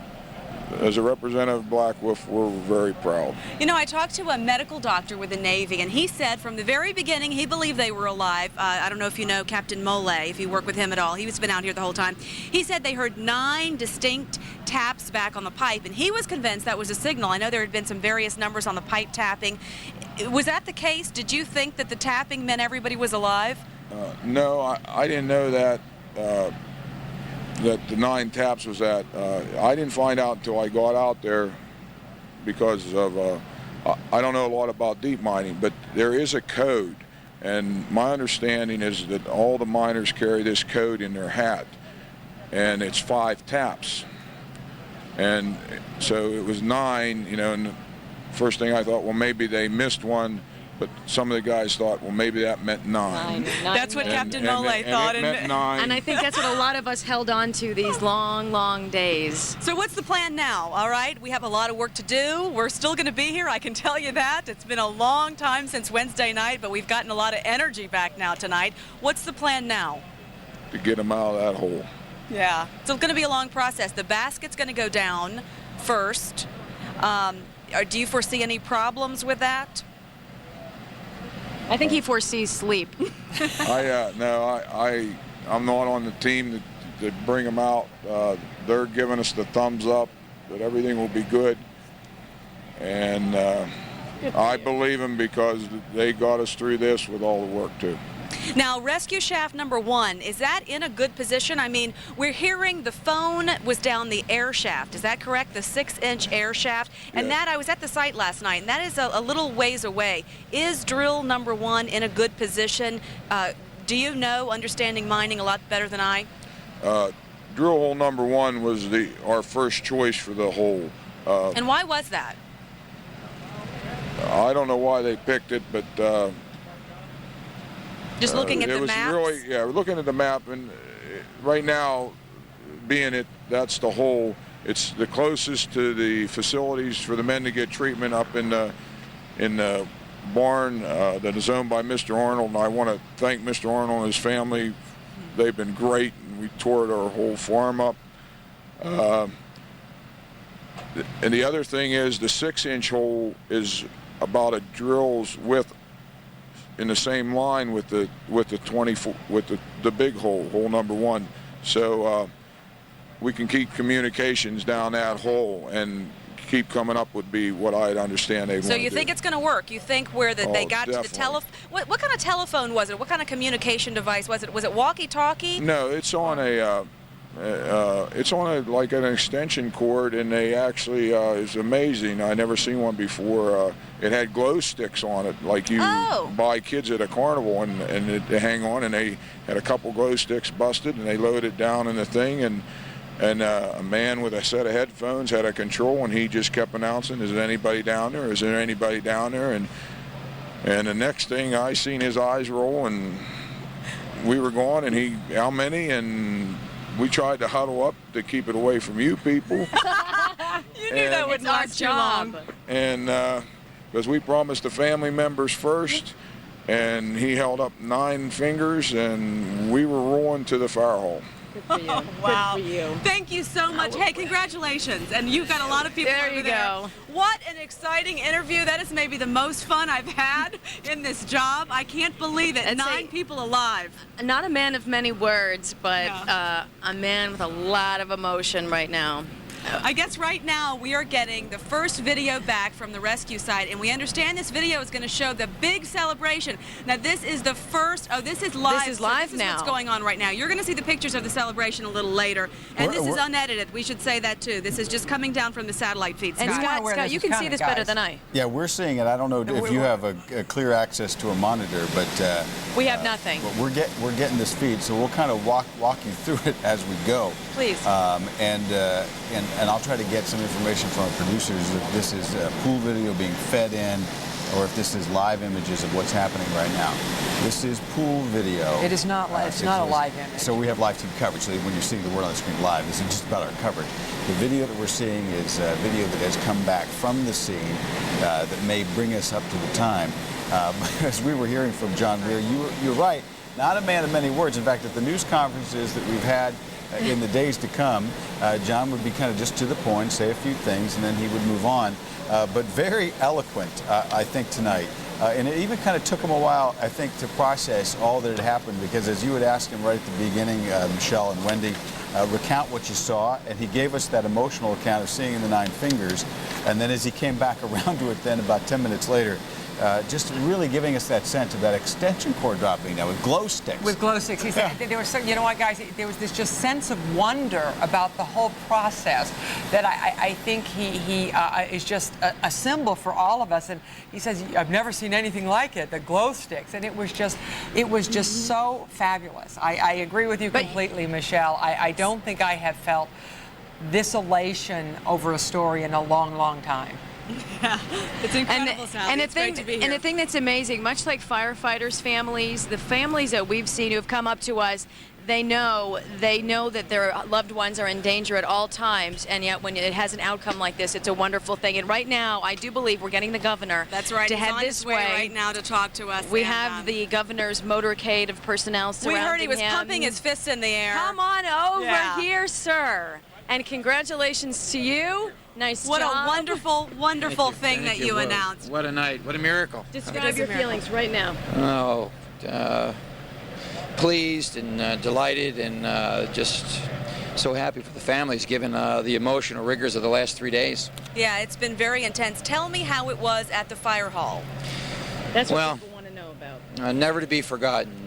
When we walked in there, and they were wide-eyed because, you know, as the governor, along with the top federal official who's been assisting me in my company, I realized as we got to that final step and saw those wide eyes that I gave them the best smile I could provide, because I think they saw that as the confirmation that there would be no smile if we had lost one.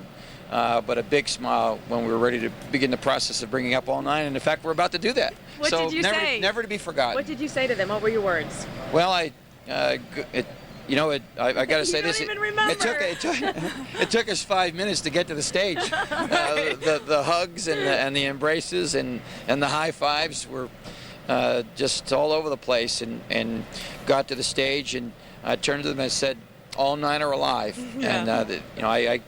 And it just seemed like the most encouraging and concise statement to offer, given all that they've endured over the last 3 days. Now, were you at the site when they dropped the phone down, or where were you, and how did you hear? How did you get the word? Yes, I was at the command center when we realized that the communication device / telephone had been connected and was coming through, and then also had become audible. You know, there was a lot of noise, and there's a chance he started that working well, but I was probably just, you know, a foot from the telephone operator, and just a few feet from the 6-inch hole through which that telephone line went down. And what happened?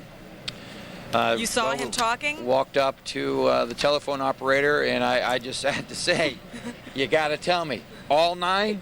And he said, 9 times, thumbs up, we got all 9, and ready to start the process of coming up. So I don't think it's overstatement to say that this is nothing short of a miracle, considering the conditions that we were facing, the inhibitions that we had faced, the fact that they were 240 feet below the Earth's surface. And how many setbacks along the way? You would make progress, we would have a problem, we'd make progress. It's been very frustrating for everybody, and now even the longer process begins. This is the delicate phase now.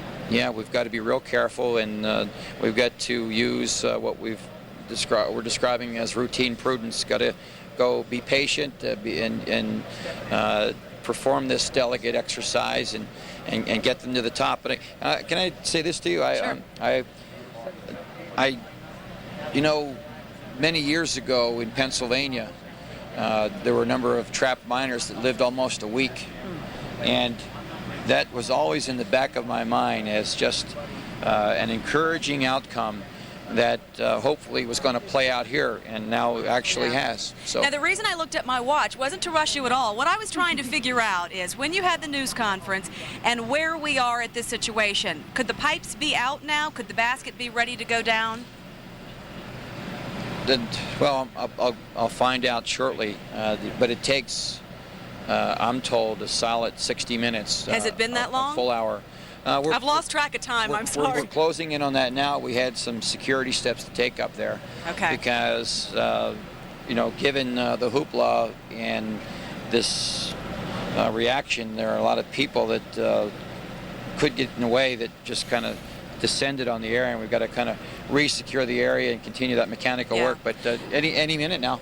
We're getting the signal right now that it's time for you to make the media rounds. We appreciate your time, Governor Schweiker. Thank you very much, and congratulations to you. Thank you. I'm sure our time is not over with you, so Thank you. Come on back. That's right, Scott, Sally. We're going to be here for the duration. We were kind of tired and draggy earlier this evening, but boy, do I feel alive right now. In fact, I'll go get you a soda, Michelle. It certainly is a shot in the arm, guys. No question about that. Well, you can see there what the governor just said, that they had to take some security measures that might have slowed down the removal of the steel pipe just a little bit, trying to make sure that some well-intentioned celebrators didn't get onto the drill site, because you can imagine there are people already beginning to celebrate, and probably will through the night. But as the governor reminded, there are some really, really touchy rescue efforts still to come, getting all of those men up. I want to remind everybody that we had discussed the capability of that capsule to take 2 medium to smaller sized men and 1 large man, and there is 1 large man of the 9, but we were assured at one point, I think, Michelle and Wendy, that he would fit into that capsule. And they're probably talking with them about that on the communication device. And you know, just to say, as elated as we feel, and as the guys feel out at the scene, looking at the series of interviews, it can only be just a sliver of what those families feel who have had to go through these last 72 hours, 74 hours, just in excruciating agony, waiting for word, and then for that amazing word to come. And you have to, maybe as we get more information from the state officials, as we're looking here at the pool feed as it comes in, that they probably had some indication before the governor actually got there, because that word was probably filtering through. It's hard to keep that kind of word quiet. There were leaks everywhere tonight. That they probably. So they haven't really addressed that. But we are looking again at this pool feed of a video, and they talked about like an extension cord, and I'm doing a little bit of guesstimating. We're seeing it at the same time you are. These may be the glow stick kind of devices, and that extension cord that they were trying to lower down that hole. I can't think Yeah, that's right a very now good possibility. That what we're seeing, the image on the screen right now, could be anything other than that, because we are seeing an extension cord being carefully fed, and you just saw a glimpse Yeah, the first of we that. ever heard of that was when we talked to John Weir with Black Wolf Right. Coal. We did Right. not hear anything about the glow sticks. He said it was like being at a carnival with your kids and getting those glow sticks, and I'm sure people feel like they're at a carnival right now and celebrating and having a great time. I know a lot of work needs to be done, and we're going to bring in Jake Ploger right now because you've really been focusing on the rescue effort. Now that we know these 9 guys are alive, tell us what's in store. Well, as the governor said in his press conference, is to temper some of this jubilation with the fact that there is an awful lot of very tricky, risky, to use his words, work left to do in this. And he says there's going to be a lot of patience needed to get through this part of the operation. Now, what has to happen now is that once they get the drill bit out, they're going to put this 100-inch rescue capsule down into the hole. Now, this is a capsule that's about 22 inches wide, so in order to bring 2 miners up, they're essentially going to have to face each other. Standing side by side, that's more than 22 inches. It's 100 inches high. The governor attempted to get in and out of one today, and it's not a very easy proposition. In fact, some of one of the things they're going to be sending down into the air shaft is an instruction manual on how to get into this contraption. As I said, it's only about 100 miles or 100 inches high, and it's 48 inches high Michelle in that shaft. and Wendy, Meaning, can we pause? Can we pause, Jake? Here, I just want to we're going to have to go back and forth here. We're about to see the notification. The guys on the headphones. We're looking at the video, guys, Right. We don't of when wanna they miss actually this. contacted them. We're going to be able to look at this tape again and again. Now, this would be, and so remember, as they got that line down there, and that's why we don't want to miss. If we're going to see the 9 fingers, I want to make sure we keep that video up. And so we'll bring back Jake here in just a second to explain some of this process. But we were hearing from John Weir this description of the lowering of that cable. Now, remember, they had heard tapping already. This tap of 3 taps and then 2. That didn't make much sense to us until John Weir explained that there is some code that miners keep inside their helmets that 5 taps means something. And so even as they're lowering this phone down the hole, they were already in high anticipation, not knowing exactly what the information would be on the other end. But the video we're seeing now shows this communication equipment that they were setting right there. We saw the operator obviously listening and talking to them, but we do understand that David Hess, the Secretary of DEP, is with Michelle and Wendy right now. Let's keep the video up, though, as we listen. That's right. And you guys go ahead and talk, and our viewers can watch what happens, and we'll be waiting to see those 9 fingers go up, guys. That's right. What we're doing right now, just because we don't have a monitor here to show you, Mr. Hess, is they're watching the video of the communication getting ready to happen, all right? But we're going to talk a little bit. Tell me how it feels to know these 9 miners are alive. I mean, it's thumbs up. Tremendous. I mean, this is a real miracle. I mean, it really answers the prayers of millions of people all over the world. I mean, we got phone calls from about 8 or 10 different countries. We got emails. It's been absolutely amazing. Tell me the family's reaction. As I said, we're watching this videotape and we saw a thumbs up. That And we must just be saw, Michelle, the we first just signal, saw Scott? we just saw all 9 fingers go up. All 9 fingers. Very Yeah, understated, we're just very watching the video controlled, as was described in the news conference. Now, were you at the site? Where were you? How did you hear? We heard here from the governor that all 9 were alive. They made it. Then, of course, the governor went directly to the families and told them first. And the scene in that firehouse must have been absolutely amazing. Yeah, Wendy and I here heard live on television, and we screamed ourselves because we were so excited because it's amazing. I mean, we've been talking to medical doctors with the Navy saying that there's a very good possibility these guys are alive, so we held out hope, but we kept tempering it with the fact that what an impossibility You couldn't get too this would excited. be. Right. It was just incredible to know that they're alive. Now, talk about the process that you're going to have to go through now. It's going to be a long process.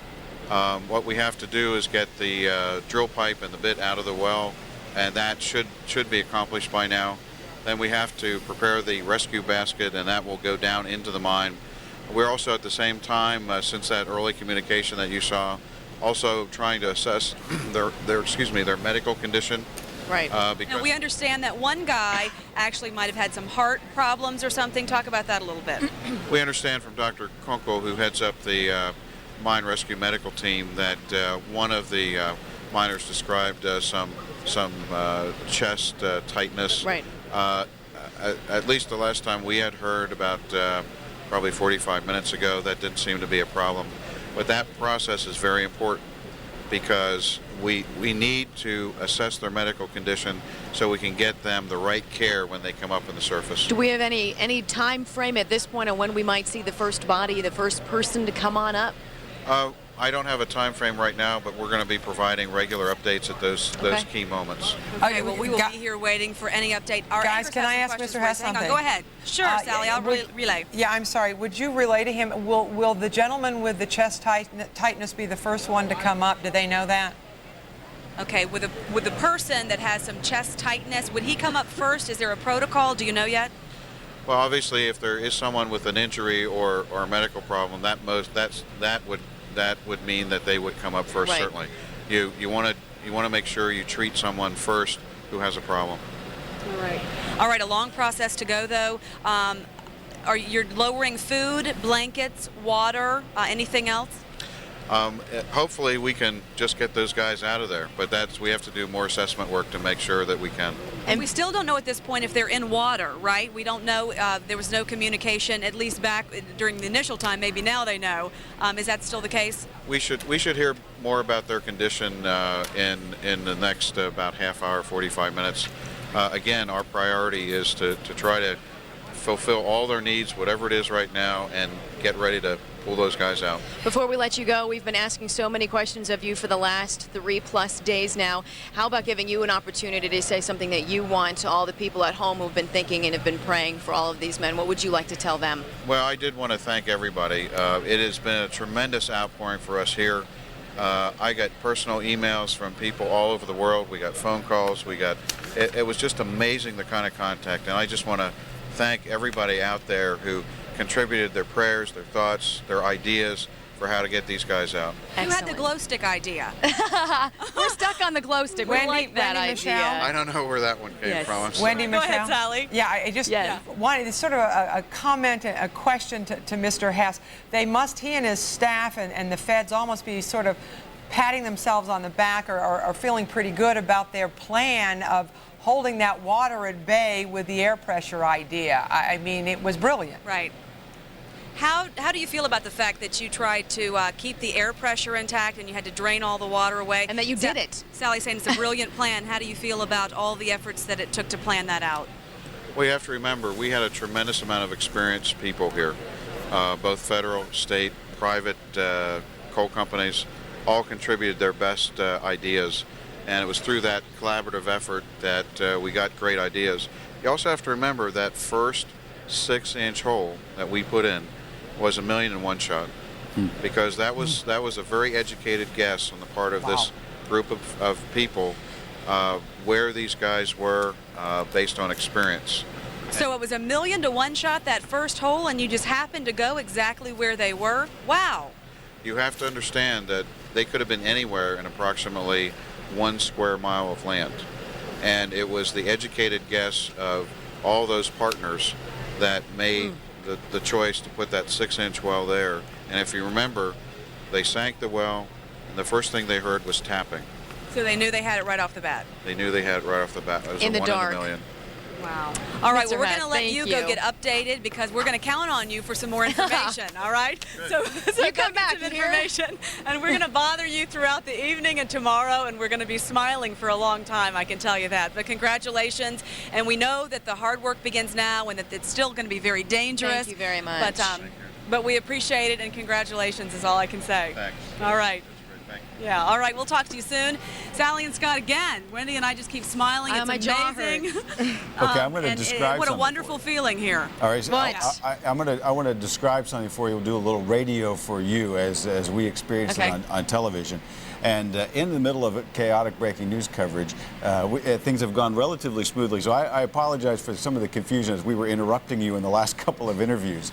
No, you're fine. We want to hear all the new information. But what we were trying to do was, as the pool video was coming in straight off the satellite to us, we were trying to not take any delay in getting that to the audience. And so as you were and we didn't interrupt the secretary who's talking there, but we're going to show it again. We're trying to right now as that's coming, we finished the feed. We're trying to get that re-racked up in the tape deck.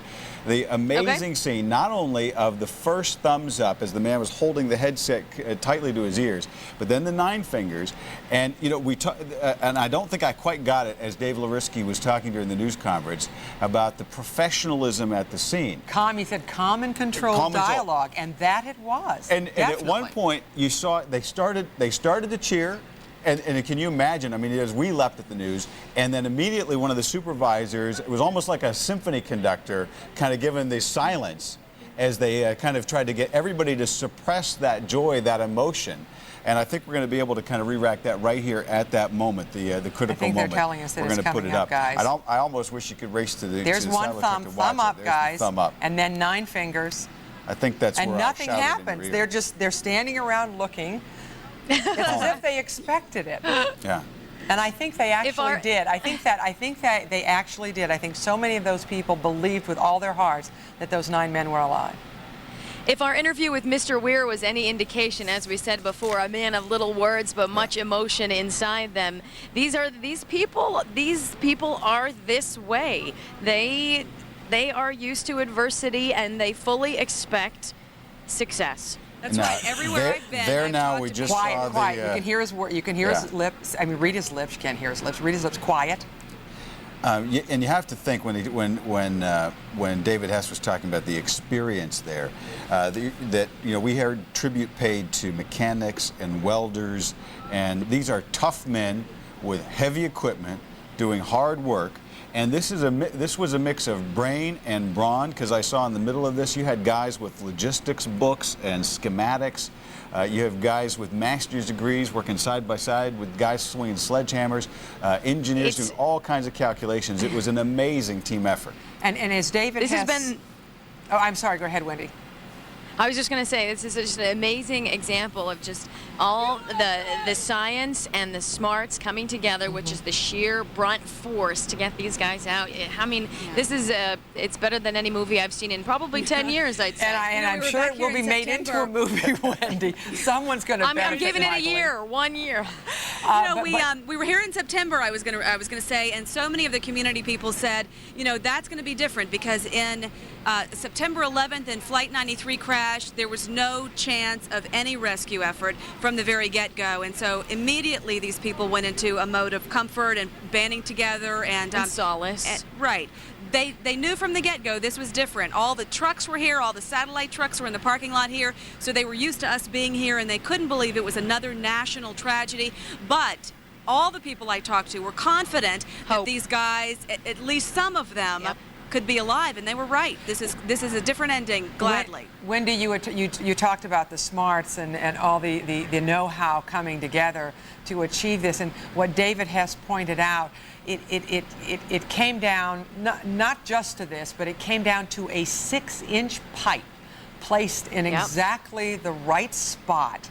And how did they know how to do that? And how did they know how to do it?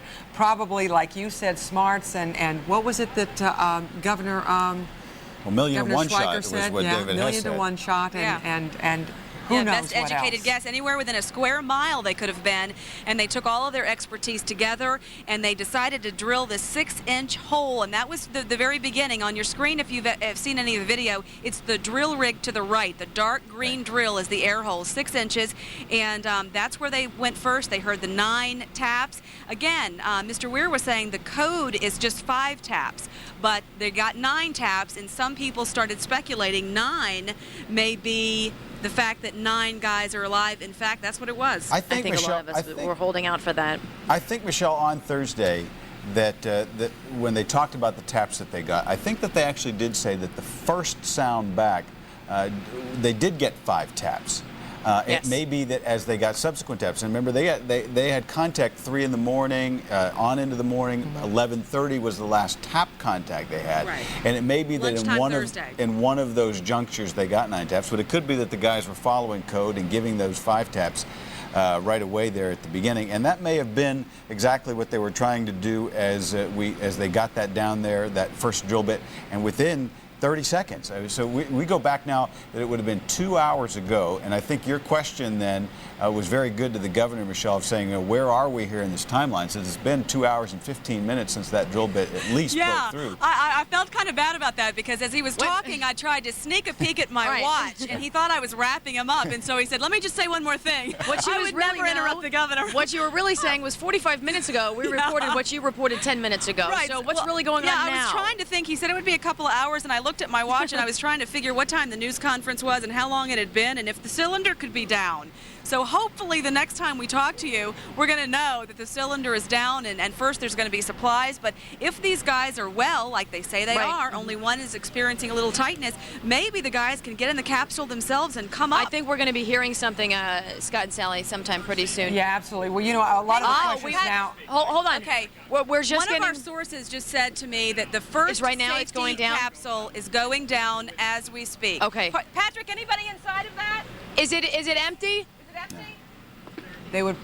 We believe the first one. They were First one down probably with going the to send camera it down and some empty equipment. because they wanted to send down blankets and food, and they were going to be. Well, they said they already sent that stuff down, but this is the first time they actually are sending a capsule to retrieve one of these guys. Remember, we had reports about them sending something down, having a camera looking at the atmosphere. Well, they've established through some contact with these fellows apparently that they're well enough to get the show on the road. And that's the best news. And I tell you what, I can't wait to hear that news too. And we're going to be here bringing it to you as soon as it happens. People are running every way. That's why I keep looking around off camera to see which source is coming up to give us some new information. Well, one of the things that people are questioning, I'm sure right now, is how they did this, how they're feeling, what were they going through, and I'm sure they're going to be asked those questions ad nauseum for the next 3 or 4 months. But you had pointed out, I can't remember if it was today or yesterday, they're all beginning to blend together, Michelle, but that the water was potable, that they could drink it, so they haven't had anything to eat, obviously, unless they had some food on them in pockets or what have you. Usually, you know, like power miners bars go or down. something. Miners take their lunches with them. Exactly. But they didn't I don't know what shift they were on. You know, this happened at 9 p.m. They may have already eaten. I'm not sure about that. That's a very good question to know when was the last time they were able to eat. But they could drink. DEP confirmed.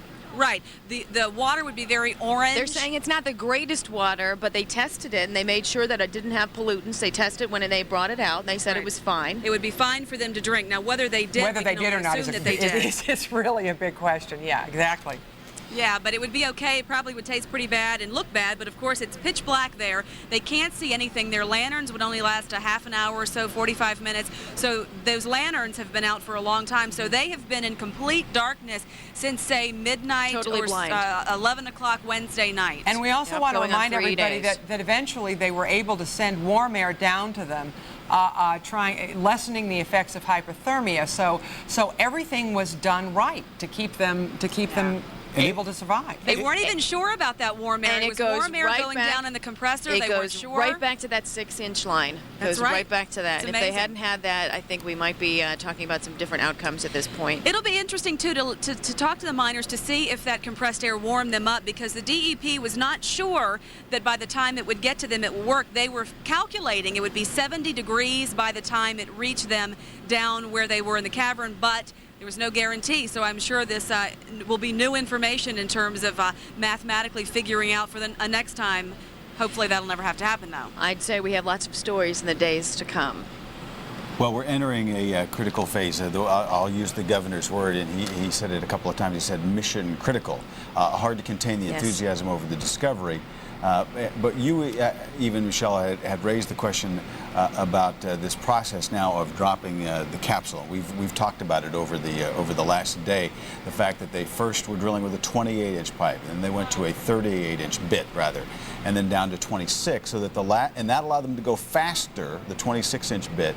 But you have a capsule that is almost that size, 24 inches. So we will now be learning if your sources are, we just indicated that capsule is going down. We should know here shortly if they are going to be successful in getting it past that lip where the shaft. And one of the things that Dave Larisky said is he reminded us, and I'm not trying to put a damper on the celebration here, that this is an unlined chasm going down there. It's not like they've been able to kind of fill in with and that steel capsule will move. It will. There's a little room for movement there, and they have to lower it very slowly so that it doesn't move too erratically.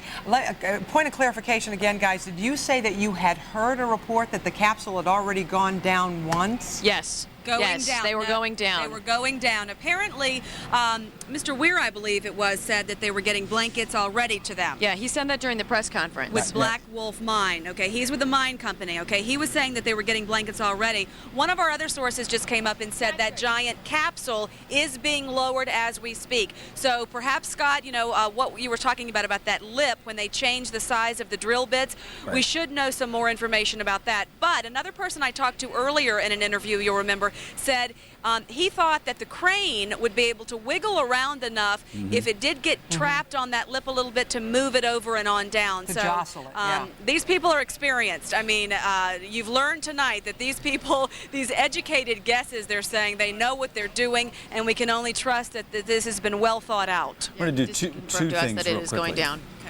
Good confirmation there, Wendy. I don't think that it's gone down once already, because I was listening very carefully to the news conference and to John Weir. No. What he said earlier about provisions, actually, when it did involve that 6-inch pipe, it's hard to think about that, but I think when he was saying dropping down gum, candy bars, he said blankets, but it may be towels or something.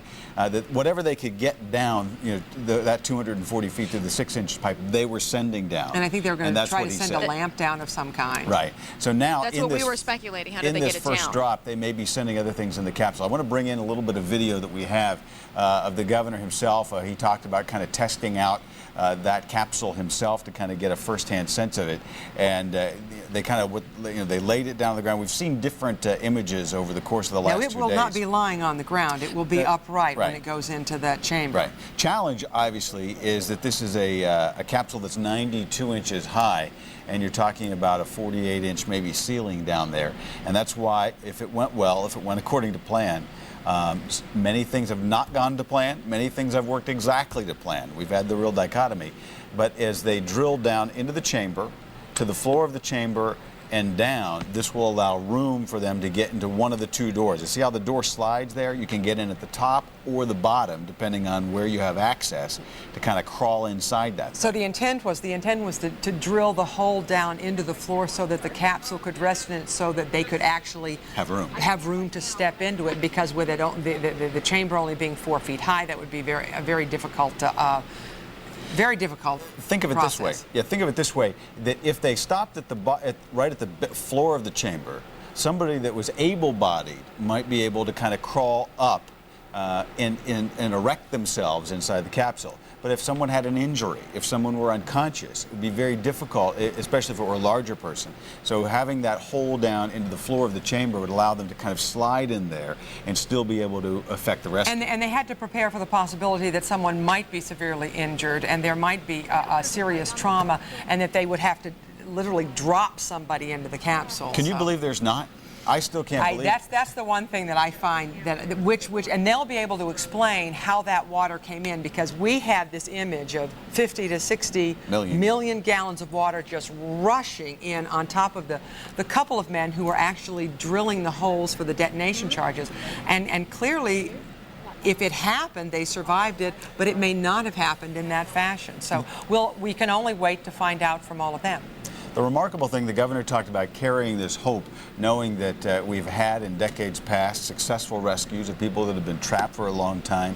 And that we had talked a couple of times mentioning that even in China this month, some miners had been underground for 8 days, 9 of them, oddly enough, and that they had survived. But one of the things as we talked to different experts is that blast accidents where there may be fires or a section of a mine is sealed off, there's a stability there even in a section of mine where you might be able to affect a rescue over a long time. Inundations like this create an entirely different set of problems, and I think that they were very skeptical about that ability, because when you think back to the one that happened at the Cooker mine in 1977, and we didn't dwell on this. We talked a lot over the last 3 days that there was a guy that survived 5 days in that mine. But 9 of his buddies did not make it. Well, it was 8. I think it was. There were 9 of. There were 9 of them. I think I'm not positive about was that. Was it 8 or 9? I'll check those numbers. But he was. But he was the only one who survived. But it was not like this inundation. They were wet, but they were not submerged. And there was an idea. We remind everybody. Some people thought that actually they wouldn't be submerged, but they might be up to their neck in water. Yeah. They didn't. Nobody really knew. And this definitely will go down in the books as how you do it when this amount of water floods a chamber. I mean, air pressure. They wrote the book this week at the Q Creek Mine. Let's take you back here to the words, the first words from the governor, confirming that all 9 had been found alive.